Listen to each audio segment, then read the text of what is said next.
Konstantinos Synodinos, welcome to Sports Management Podcast. Thank you, Marcus. Nice to see you again. Good to see you too again. First time we met was in Greece at the American College. Yeah, true. Many years ago. Yes, sir. Many years ago. Many years ago. And then you had founded the company Champions ID.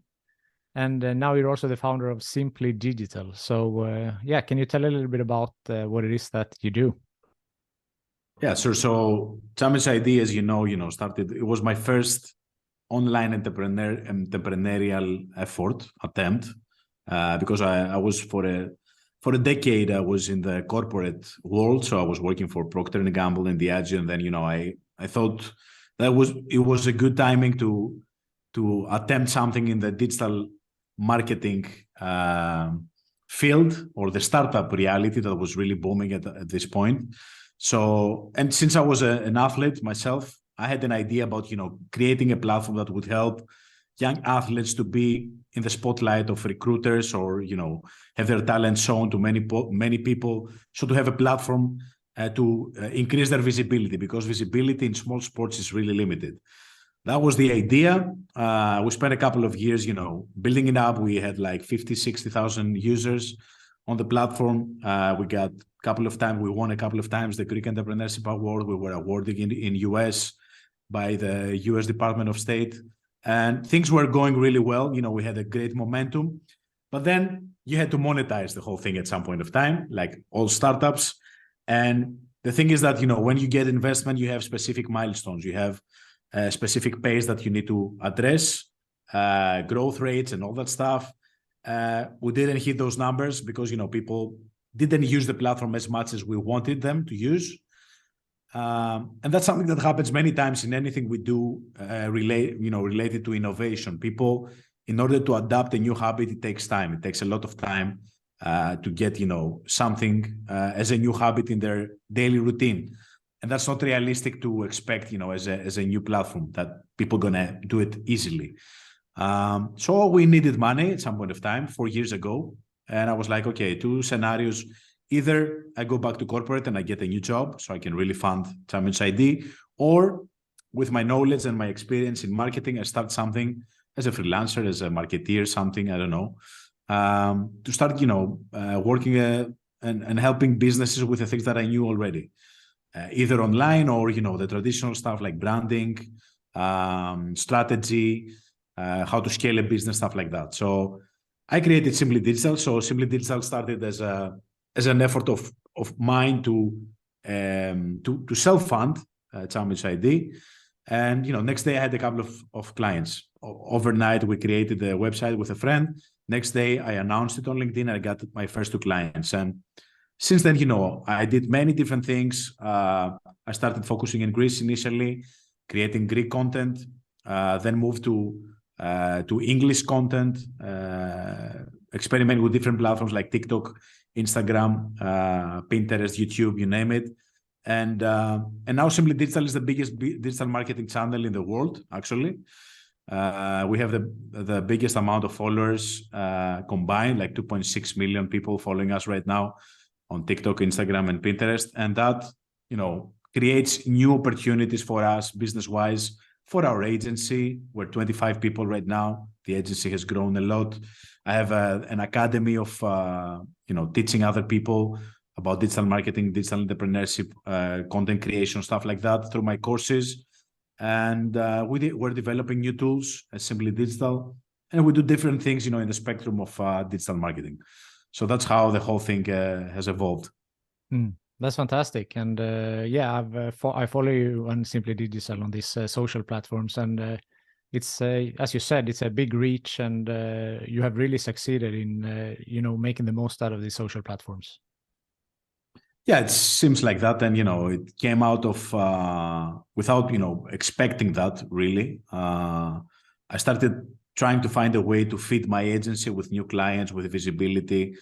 And that's how I started, understanding that content creation is the main vehicle in marketing, especially with the gift of all those social media platforms that we have available using for free. And especially when TikTok came in, I saw a great opportunity because it's a platform that really has redefined the way that attention is being grabbed online, in a way that is very rewarding for people that, you know, are consistent. So I give it a try for a 3-month period. I saw incredible results, and within a year, I hit 2 million followers only on TikTok. And then, you know, the other platforms as well grew. We got many big clients. We work with the biggest digital marketing players right now in the world. We do branded partnerships. I get invited in big digital forums. So it's, you know, it's incredible how content can get you so far in definitely. such a short period. Yeah, for sure. So in what sectors are you working, or to say it differently, the clients that you work for, are they for different sectors? For example, this is the sports management podcast. Do you have some clients from the sport industry? I used to have initially, because, you know, people knew that I had the Champions ID, so I knew stuff about, you know, how athletes react online, what are their habits, what they do, what are their needs, how they differentiate level by level. So, you know, people reach out to me for that. But, you know, the majority of people that I work right now are really anything from coffee companies to SaaS platforms to digital tools to, you know, e-commerce stores, big e-commerce stores. You know, anybody who wants to use, you know, the available tools available online to grow their business or build a new one. Mm. If we focus on the sports industry, what would you say are the biggest challenges and opportunities with regards to digital? Well, this is very generic as a question. I mean, in terms of what challenges in order to do what, to achieve what exactly? Yeah, so like, do you feel like sports orgs and companies in the sports industry, are they using social media and the digital assets enough? Could they do more? Are they following the trends? Depends. I mean, if we talk about what big sports companies, probably they're using quite well the social media reality and, you know, content creation and everything. They have thousands of people working in marketing, etc. So it's out of the question that those guys know what they do. Now, on the other side, where we're talking about startups like me, for example, that I had a sports startup, you cannot really do everything alone. It's not realistic, especially when you're talking about a bootstrapped company that it starts with their own means to address a global audience. It's not easy to be everywhere, to do YouTube, to do articles, to start podcasts, to do TikToks. It's not easy, and you need authentic content. I mean, with Simply Digital, it's easy for me to start talking, but when you're talking about a sports company, a sports startup, you need generated content from others, from athletes, from, you know, shoot stuff on the field. I don't know. So it's much harder to produce content in such consistency. But the great opportunity right now for me in everything we do is influencer marketing. And influencer marketing is really substituting, you know, how people are trying to market everything we do or how to communicate their messages. And they're using platforms like me, for example, that I am a content creator, as an alternative of Facebook or Google, that are the typical vehicles to promote themselves. So they spare a budget towards a number of people that are influencers in the field, and they pass their messages through them. And this is really effective, especially with the reach that TikTok and Instagram Reels are giving us right now.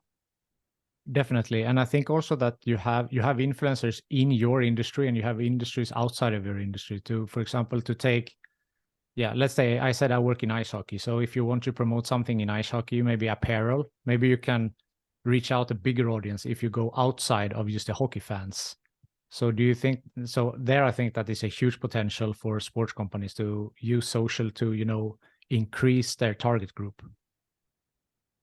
Yeah, definitely. I mean, the platforms right now with the algorithms that they have, you know, they can really recognize who the right audience is for you. So you don't really have to search it yourself. You just create the content that you want to create and communicate the message that you want to communicate, and the algorithm chooses who is relatable for you, right? Yeah. So this is great. This is great. The algorithms are smarter than ever. And I don't see any reason why anybody shouldn't, create content right now in every industry, any, field that they are into. Content is the vehicle to do anything you want. I agree. So you said before that it's difficult as if you're a startup, you're one person to create all of this content. So how did you start out, and do you have built a team now, or how do you work with your content creation? Yeah, so initially it was all me, right? So I was a one-man show. I was the content creator. I was the strategist. I was the discover call specialist. I was the delivery guy of the service, the accountant, you name it. So that people that are traveling in this journey that it's called entrepreneurship, they know that at the beginning it's you wearing multiple hats. And it's supposed to be like that because you need to learn everything and you need to be exposed to everything and have a very good opinion, an involved opinion about anything that's happening. So you know who to hire, what to delegate, what is for you, what is not for you, what you're good at, what you're not good at, what takes time for you and, can really be done by somebody else. So you start building, a team initially with freelancers, probably with people that are not, full-time, because this is a big risk, having, somebody full-time without having a consistent revenue stream yet for your business. So there's no specific answer on, when to do what, where to hire, who can help you. You need to try stuff. For me, for example, I hired my sister. It was my first hire. My sister was my first, recruitment, and till today she's with me. She's working with me the last 4 years, doing many, many different things for me. Now she's managing my team. So, you build people along your journey. My content is being produced by me, the short form videos, because I want to do them my own way, and it's really difficult for since I am involved in all my videos. I am shooting them, I am editing them, I am doing the voiceover, so it's really difficult for somebody else to do it. But my long videos are being edited by my team now. Yeah, that makes sense. And also you are your own brand, but you're also very much the brand of Simply Digital as well. And as you've said, that you are in all the videos on TikTok and Instagram and so forth. So of course it's important that you are taking part in all of that. Exactly. Talking about the different social media and the different platforms, do companies need to be on all of them, or should they focus on a few, in your opinion? Depends your objective, what you're trying to do. If you're struggling and you're starving for social media leads, for example. So when I started my agency 4 years ago, I went on YouTube. I went on my blog to start creating long-form content, because long-form content is searchable, right? People are going to Google and YouTube for answers. They have an issue, they have a struggle, and they want a solution. That's where you need to address that pain and offer a solution with your content, with your valuable tips. So if I'm starving for clients, the first thing that I want to do is create long-form content. So YouTube videos and articles. Or, if you want to do it quicker, you're going after paid ads. You target keywords, you do it smartly, you find somebody who's good in doing that, and you address specific keywords. That's the shortest way. The longer way is by long-form content, addressing intention. And then social media is a different way to build your brand. It's the only way actually to build a brand right now. The first one is tactical. You're addressing an intention, and the other one is I'm building a brand. I'm using social media to build a brand, to use the free GRPs that I get from TikTok and Instagram to start messaging my ideal audience. So ideally, you need both.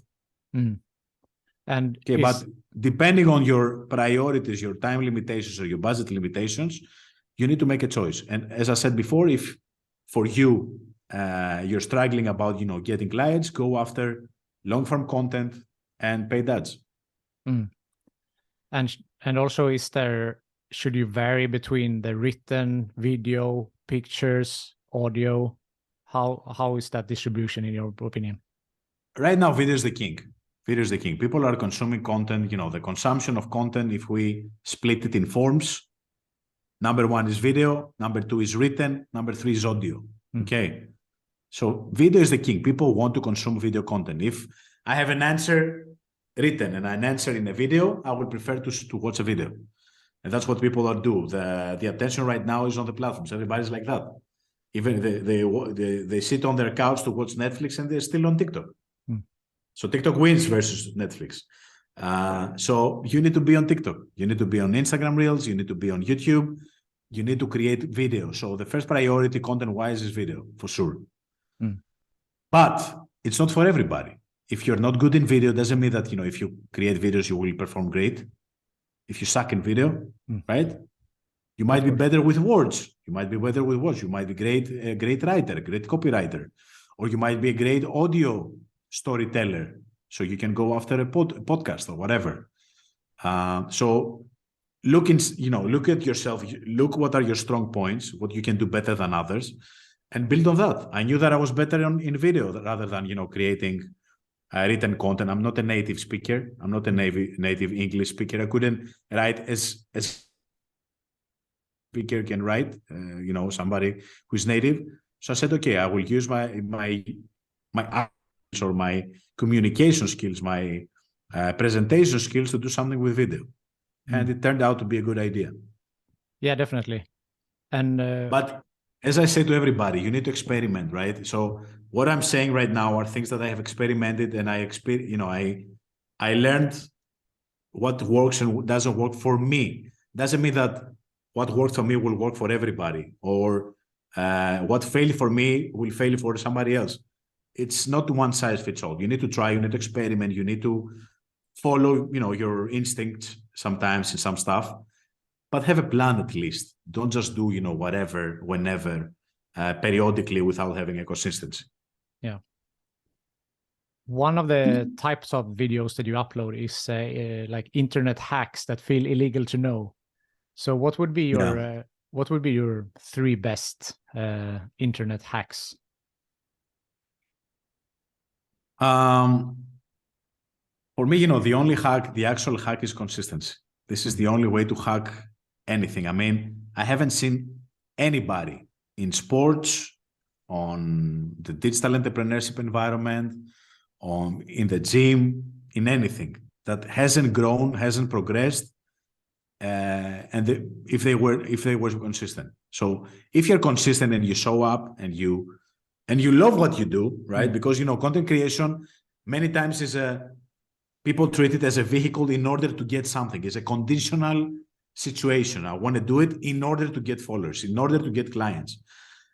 You need to reverse that and start, loving the process and the content creation process, or hitting the gym, or going on the field and, putting some hours of training.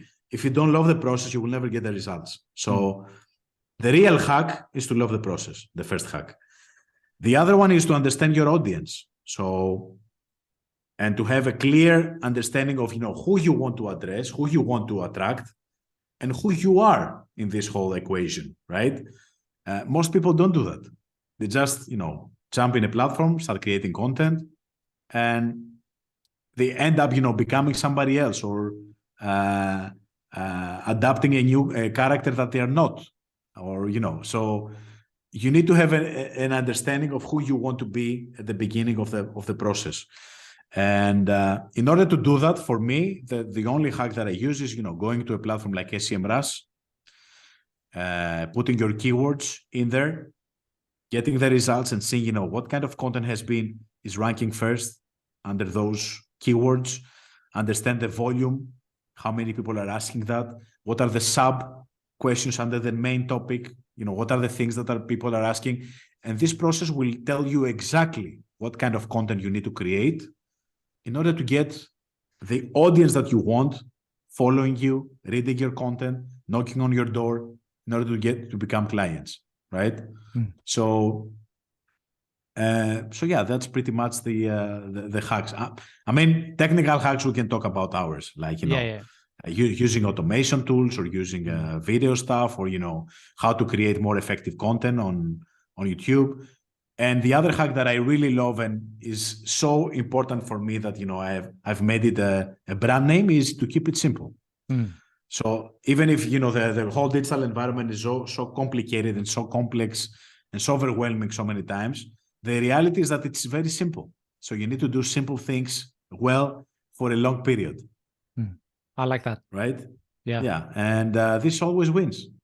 When my content took off, my most viral content is the simplest one. It's ridiculously simple, like 20 seconds long. And I have videos that got like 15, 16 million views only by, changing 3 frames with my phone. So keep it simple because it works. Yeah, that's good advice. Talking about the consistency, you have a background in sports and martial arts specifically. So what would you say that you have learned from that that you can implement in the business? For me, the biggest lesson is, discipline. Discipline is a trait that it's not easy to attain. And especially nowadays, because people are really used to chase adrenaline and, stuff that are getting your reward fast, right? So instant gratification, as we call it. It's really difficult to build discipline within this environment, having this kind of culture of instant gratification. So for me, in anything you want to do business-wise, because business and entrepreneurship, it's a long ball game. It's not who wins in a couple of years. I mean, even for myself, I'm running Simply Digital for 4 years, and I'm in a very good position right now. Doesn't mean anything to me, anything. I believe that I'm just starting right now. Business-wise, I'm a baby. So if you have this mindset and you have the discipline that sports gave me, because, sports make you become disciplined, because, for example, when I was competing with the national team of Greece in karate, I was preparing for a whole year for a tournament, which was like first fight, 3 minutes, 3 minutes, a point finding game. If you were not good enough that day, you're out. That's it.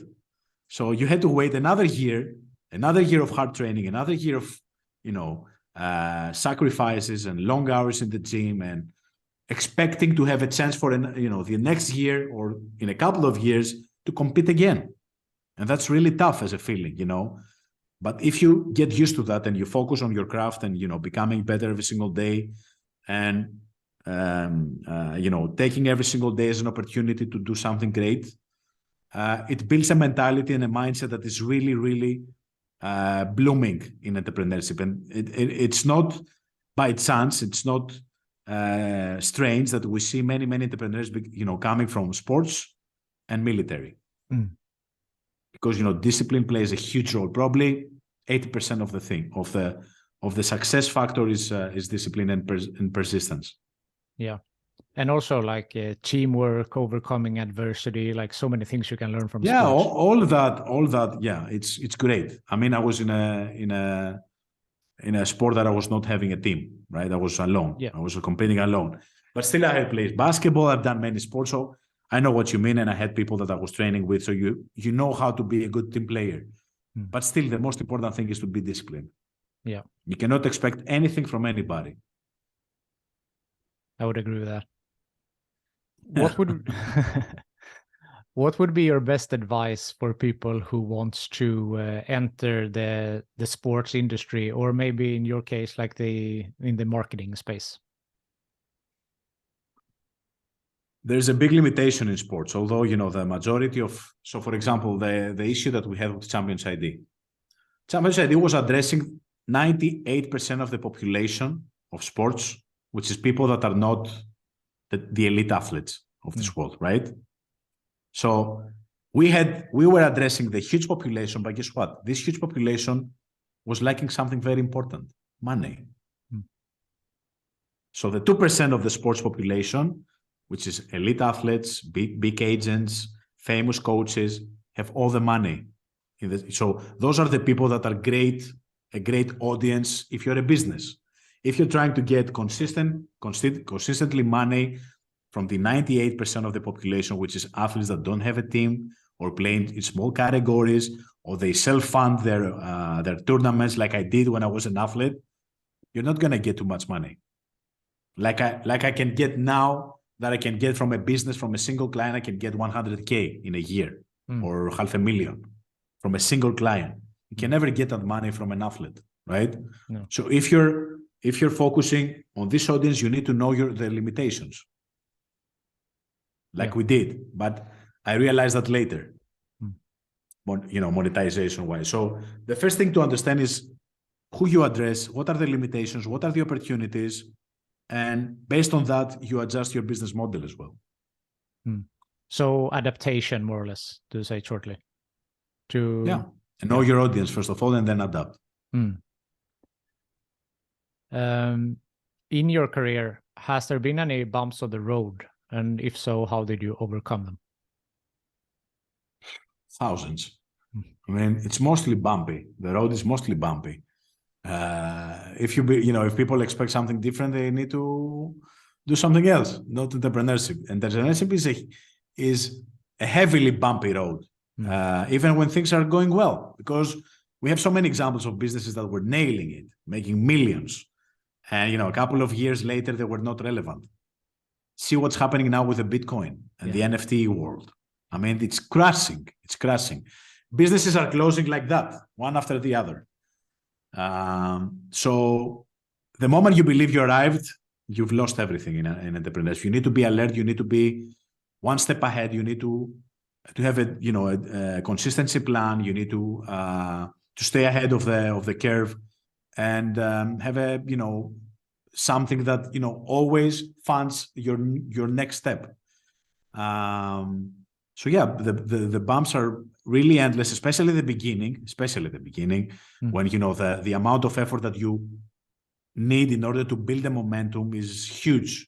And that's where most people fail, actually, because it's not easy to keep getting punches in your face and say, no, I will keep going. It's really difficult, especially when you don't have money, because the lack of money creates other problems in your personal life, with your spouse, with your family, with your friends, whatever. You cannot go vacations. You can, especially as a guy that I did it in my mid-30s, it was really difficult for me. I didn't feel comfortable, dating girls back then, because I was not, financially solid. I had to think about, my expenses and everything. And it's not a good place to be, or have, long-term goals about anything else rather than making this thing work. So those are bumps, things that you had in your mind that would work, didn't work at all, or were totally different from where you were expecting. You need to be aware that this is the situation, and most people fail in entrepreneurship. It's like sports. We start training together with a dream of becoming the next Giannis Antetokounmpo, and the reality is that 99% of us will not become the next Giannis Antetokounmpo. So you need to have another reality that you can really embrace and take your lessons fast and continue. Yeah. Would you say that the success rate is as low as in pro sports with entrepreneurship? I would say that in startups, it is as low as that. Yes. In startups, the fatality rate, as we call it, the death valley, which is, the first year of running a startup, is huge. It's like, if not 99%, is like, I don't know, 95, 97 for sure. And that's not something that I got out of my head. It's something that, investors know, because they know their numbers in order to understand, what are the chances to get their money back. Yeah. They know the fatality rate. What are the chances for a startup to become a next unicorn? But in general, in entrepreneurship, I would say that, 9 out of 10 fail when they start a business. Yeah. That's and interesting. Fail after a couple of years, right? Yeah. Yeah, that's interesting, because I read a podcast statistics recently that said that 90% of podcasts don't make it past episode 3. And then of those who make it, 90% of those don't make it to past episode 20. So if you have made 21 episodes, you are in the top 1%. And I guess it's a similar thing for companies and entrepreneurs. It's everywhere, Marcus. It's everywhere. This statistic is everywhere, because you know why? It's not because people are not good. It's because they lack what we said before, discipline. Especially at the beginning when the results are not coming to reward you. When you start a YouTube channel, when you start a podcast, when you start a TikTok channel, people see the numbers of Konstantinos, of other guys, and they're like, oh my God, I will create 20 videos and I will get 100,000 followers or 10 or 5. Or at least I will be growing, day by day, 500 followers, or I will get my first client after a month. And when those numbers don't come, because the chances are that they will not come, they get disappointed. They have the motivation to continue. They start creating content. So they stop here. So this is the process. They start here, they stop here, and this is the point where they are able to start growing and see an uplift in their numbers. And then, the growth is really, it's crazy. The way that you grow after a while. It's like, it picks up and it's much faster comparing to the effort that you put. But you need to reach that point. Yeah, everyone wants that like hockey stick growth, right? That you go and then it just takes off. Exactly. And then you need to endure up until that moment. You need to endure the hard part of the stick. Yeah. Approaching the end here, is there something that I haven't asked you yet that you feel is important to mention? No, I just want to say to people that are interested in entrepreneurship in general, either, no matter if it's in the sports industry or any other industry, that they need to enter that understanding that is a huge journey. It's like, it can be really the biggest purpose of your life, along with other personal things. And you need to address it like that. So it's not like, I'm starting from Athens today, that I'm here and I want to go to New York. And that's the goal. I want to go to New York. No, you need to be able to embrace the fact that before New York, you need to go to Turkey, to Istanbul, and you might like it there. And then you need to go to another place and try some new stuff. Maybe then you need to go back to Athens to pick something else back that you forgot, and then go to another place. You might go to New York, you might not go. You might go to New York and not like it. And you might end up in another place and understand that it was better than New York that you wanted to go. So you need to treat this like a journey that is really exciting, really unexpected, and love the whole process, love every single mile of this journey, and try to become better through this process. By doing that, I think that you're gonna go in a place that you're gonna really love after a while. That's what I believe. That's what experience has taught me, and also what other people's stories have taught me as well, because I'm talking with many entrepreneurs, and pretty much everybody's story is the same, more or less. Yeah, it's very interesting. And you are strong on social media, as we said before. So if people want to follow you and Simply Digital, where can they find you? If they search Simply Digital in every platform, they're gonna find me. It's not difficult. Okay. So TikTok, Instagram, Pinterest, YouTube, Facebook. If they search for Simply Digital, they're gonna find somewhere this color. It's really unique, and they can see what we're doing, and also to get in touch with us, of course. Perfect. The last question that I ask everyone is, if you can choose the next guest on this podcast, who do you think that I should talk to? Sports-wise, you mean? Yes, please. Wow, that's a good one. Well, for me, the ultimate idol sports-wise is Michael Jordan. I mean, it's the god of sports for me. Yeah. So because I understand that it's pretty challenging to get Michael Jordan. I think that a great guy for this podcast would be Kerr. Is the coach of Golden State Warriors. I think he's a guy that is really interesting to listen to him. He has a variety of great opinions about many things about life. He's really honest and authentic. So I really like how he communicates and how he talks to the camera. Yeah, that's a very good tips. Thank you. My pleasure. Konstantinos, thank you so much for taking the time to be on the Sports Management Podcast.